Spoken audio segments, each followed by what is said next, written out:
Salam sepak bola, teman-teman netizen atau warganet. Selamat bergabung kembali ke konten terbaru dari channel YouTube Bola Bung Binder. Dan di konten terbaru hari ini saya ingin memberikan analisa dari dua pertandingan di Piala Dunia. Yang pertama antara Arab Saudi lawan Meksiko yang berakhir untuk kemenangan Meksiko dengan skor 1-2. Dan yang kedua antara Argentina lawan Polandia yang berakhir untuk kemenangan Argentina dengan skor 2-0. Dengan kemenangan ini berarti Argentina lolos ke babak 16 besar sebagai juara grup dari grup C, diikuti Polandia sebagai runner-up, sedangkan Meksiko dan juga Arab Saudi pulang kampung. Mungkin kalian akan mengira ya para pemain Arab Saudi ini kan mentalnya gak kuat. Kalau menurut hemat saya bukan soal mental, tapi soal taktik. Para pemain Arab Saudi tidak bisa keluar dari high pressure para pemain Meksiko.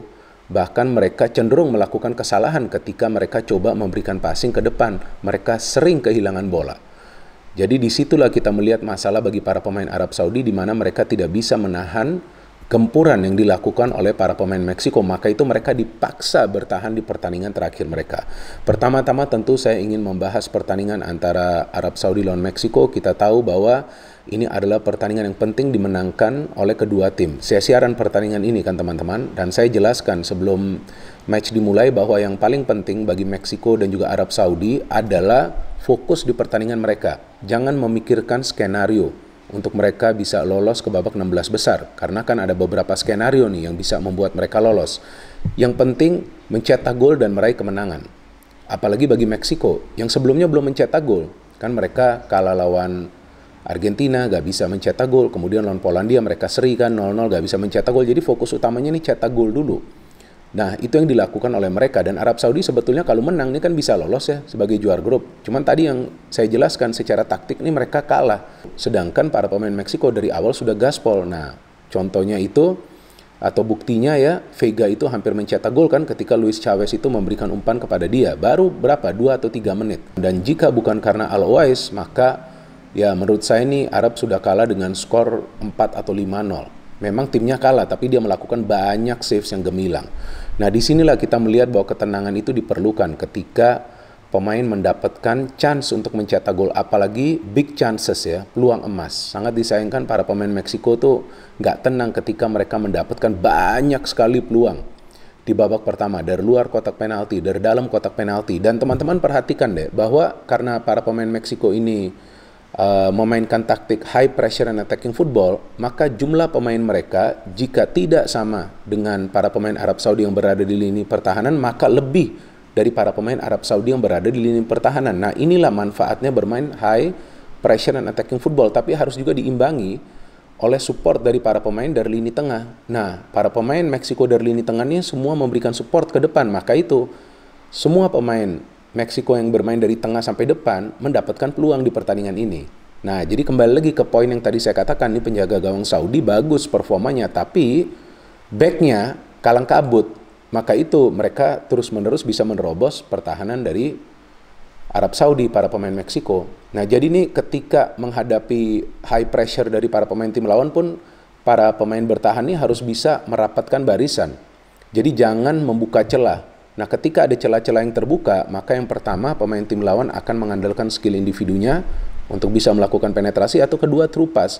Dan para pemain Arab Saudi itu di babak pertama nggak main perangkap offside. Jadi memang beberapa kali para pemain Meksiko bisa menciptakan peluang melalui true pass. Dan memang babak pertama berakhir dengan skor 0-0. Nah, saya juga jadi melihat bahwa ini ada peluang nih bagi Meksiko. Karena 0-0 Meksiko menyerang terus, ya seharusnya nih tinggal menunggu waktu saja Meksiko mencetak gol. Tapi bisa saja Saudi mencegah para pemain Meksiko mencetak gol jika mereka bisa memberikan counter press. Tapi mereka gak bisa lakukan itu. Dan ternyata baru babak 2 dimulai saja mereka sudah kemasukan gol kan. Dan uniknya nih, gol dari Meksiko ini dari set piece.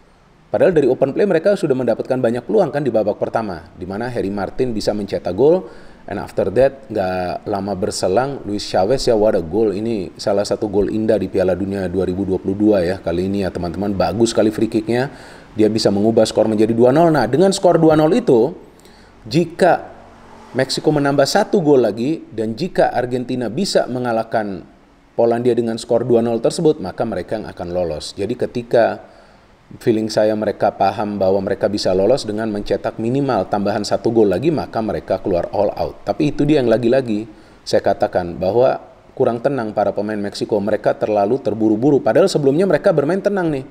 Sebelum mencetak 1 gol pun kan bisa lebih bagus menciptakan peluang. Maka itu mereka kena perangkap offside dari para pemain Arab Saudi yang justru mengubah cara bertahan mereka, main garis pertahanan tinggi di babak kedua. Dan 2 gol dari Meksiko itu kan dianulir karena memang ada pemain mereka yang berada dalam zona offside. Nah, artinya kan disinilah kita melihat bahwa para pemain Meksiko dengan ketidaktenangan mereka justru gagal mencetak gol tambahan. Apalagi ketika mereka melakukan sentuhan pertama untuk memberikan passing ya ke dalam kotak penalti, kayak terburu-buru gitu, sangat disayangkan. Padahal mereka nih sudah punya peluang besar untuk lolos.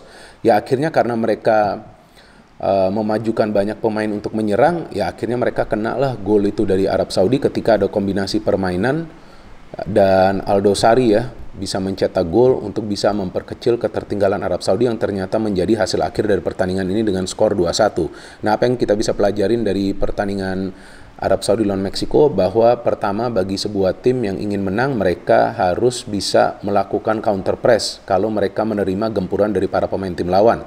Dan yang kedua, ketika tim lawan tersebut sudah memegang kendali permainan, sudah menciptakan banyak peluang, maka para pemain mereka harus bermain tenang dan juga tidak terburu-buru untuk mengeksekusi peluang. Jika teman-teman perhatikan, ada beberapa kali para pemain Meksiko cepat memberikan passing ketika sebetulnya sudah ada pemain dari Arab Saudi yang mengawal rekan mereka. Ya paling tidak Meksiko bisa meraih kemenangan ya teman-teman di Piala Dunia. Sangat disayangkan padahal sebelumnya mereka selalu lolos ke babak 16 besar.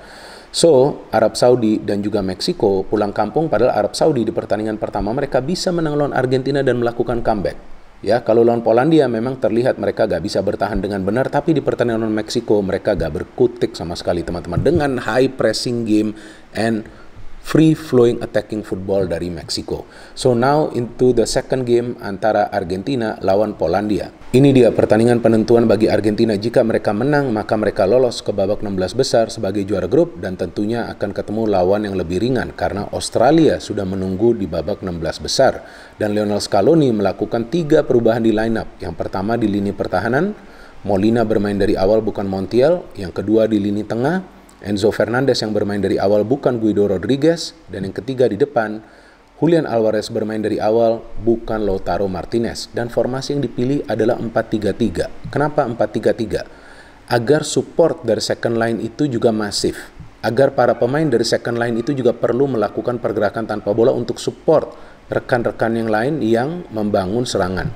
Maka itu jika teman-teman perhatikan di pertandingan ini banyak pemain-pemain dari Argentina itu yang melakukan pergerakan tanpa bola dan menerima umpan dalam free position, tidak terkawal.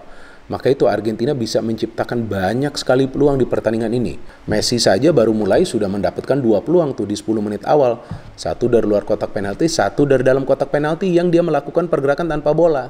Kan aneh, padahal Messi ini kan pemain yang penting, tapi kayak gak bisa dikawal oleh para pemain Polandia. Kayak mereka gak bisa memonitor pergerakan Messi. Itu dari dalam kotak penalti loh, hampir saja dia cetak gol kan dengan kaki kiri. Nah memang Argentina menyerang bertubi-tubi dan tampaknya Polandia hanya ingin bertahan aja.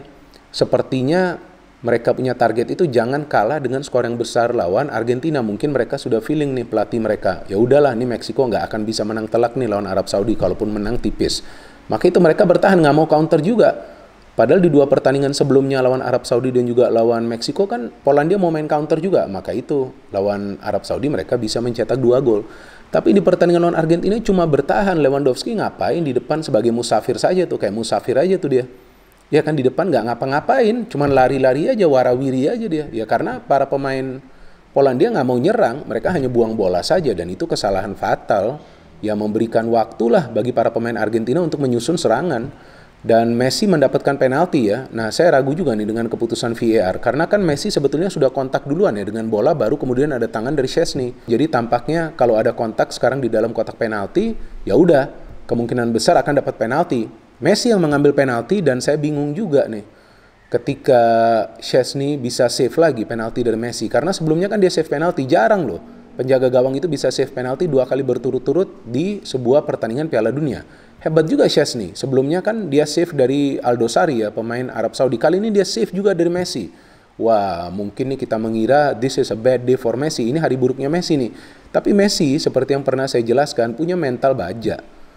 Bahkan ketika kalah dari Arab Saudi aja tampak dia tidak berpengaruh kan. Kemudian dia bisa bangkit di match selanjutnya lawan Meksiko. Dan memang di babak kedua Argentina keluar all out. Mereka nggak mau lagi lama-lama membuang-buang waktu dengan mengolah bola. Mereka lebih cepat memberikan passing. Dan akhirnya kan Enzo Fernandez kita lihat kan bermain luar biasa di lini tengah kan. Dia yang bisa mengatur organisasi permainan dari lini tengah dan Messi yang hanya berpikir untuk menyerang. Nah ini bagusnya Enzo Fernandez ini turun. Yang pernah saya jelaskan juga kan di match review konten pertandingan Argentina lawan Meksiko bahwa karena Enzo Fernandez ini turun di babak kedua lawan Meksiko, maka itu Messi bermain lebih leluasa. Maka itu dia yang bisa menjadi orkestrator dari lini tengah. Walaupun dia gak playmaker ya, tapi dia bisa mengatur permainan, dia bisa mengatur distribusi bola karena dia yang memberikan umpan kunci kepada Di Maria di pertandingan lawan Meksiko sebelum Di Maria memberikan assist ke Messi yang mencetak gol pertama. Kemudian Enzo juga yang mencetak gol kedua bagi Argentina.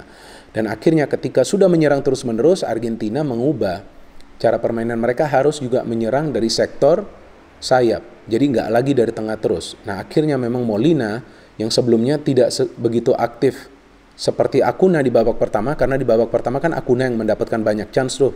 Pemain yang bermain di fullback sebelah kiri. Nah di babak kedua dia lebih banyak maju.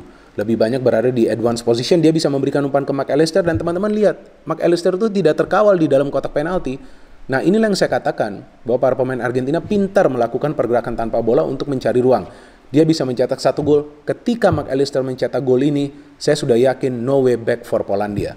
Gak akan bisa mereka counter. Karena memang mereka gak mau counter. Kalau mau counter dari awal aja udah counter kan. Kayak di pertandingan lawan Arab Saudi dan juga Meksiko. Meksiko kan mereka dapat penalti tuh. Yang Lewandowski miss. Dan kemudian mereka bisa menambah jumlah golnya ya Argentina ketika Enzo Fernandez, saya suka sekali pemain ini bisa memberikan true pass kepada Alvarez dan Alvarez bisa melakukan eksekusi yang sempurna dan Alvarez bisa saja mencetak hat-trick di pertandingan ini karena dia mendapatkan total 4 peluang. Jadi saya melihat secara efektivitas Alvarez ini lebih baik daripada Martinez yang juga ketika masuk sebagai pemain pengganti mendapatkan peluang, tapi Alvarez saya melihat kemampuan dia untuk memberikan passing ini lebih baik daripada Lautaro Martinez, dan itu kan passing dari Alvarez yang dia berikan ke tiang jauh sehingga Messi dianggap dilanggar oleh Szczęsny. Nah, jadi memang Alvarez ini juga pintar membagi bola. Ketika dia bermain bersama Di Maria dan juga Messi di depan, nah distribusi bola antara 3 pemain ini lebih merata. Kalau Martinez dia lebih sering menunggu bola. So wonderful win for Argentina. Argentina kembali menang 2-0. Dan Argentina kembali tidak kemasukan gol yang menunjukkan bahwa mereka sudah punya keseimbangan dalam urusan membangun serangan dan juga bertahan. Kita harapkan bahwa setiap tim yang lolos ke babak 16 besar tidak akan bermain dengan level confidence yang terlalu tinggi alias overconfidence. Harus tetap fokus di setiap pertandingan mereka. Dan sangat disayangkan Arab Saudi pulang kampung dan tentunya Meksiko yang sebetulnya membutuhkan tambahan 1 gol dan tidak kemasukan gol di pertandingan lawan Arab Saudi ternyata kemasukan gol di menit-menit terakhir. Dan akhirnya mereka tersingkir. Tragis sekali. Tapi ya itulah sepak bola. Itulah indahnya sepak bola. Banyak drama teman-teman. Plus kadang-kadang sering ada kontroversi juga.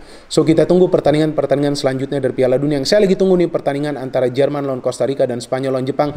Apakah Jerman akan lolos? Ya kalau Jerman lolos tentu akan semakin menarik lagi Piala Dunia ini ya teman-teman. Oke, we wait for other matches of Piala Dunia.